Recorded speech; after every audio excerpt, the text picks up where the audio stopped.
মেয়ে হয়ে জন্ম নেওয়া হয়তো জীবনের সবচেয়ে বড় ভুল। বিষ পান করে সেটাকে হজম করার ক্ষমতা নিয়ে জন্ম নিতে হয়, নয়তোবা পদে পদে মরণ অপেক্ষা করে। রাধে রাধে বন্ধুরা, কেমন আছো তোমরা সবাই? সকালে ঘুম থেকে ওঠার পর বাড়ির যে সমস্ত কাজগুলো থাকে সেগুলোই করছিলাম।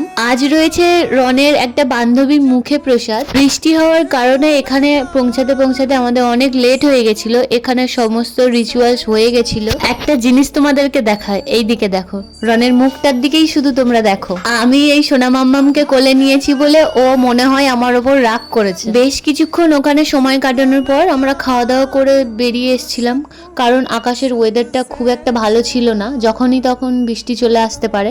এখন করে রন এত দুষ্টু হয়েছে, বাইক দেখলেই ওকে ওই সামনেতেই বসাতে হবে, পিছনে ও কিছুতেই বসবে না। আমি শুধু ভাবি এইটুকু বাচ্চার কি একটুও ভয় নেই, কেমন করে বসে আছে। এখন থেকে এই আর একটু বড় হলে যে কি করবে ভগবানই জানে।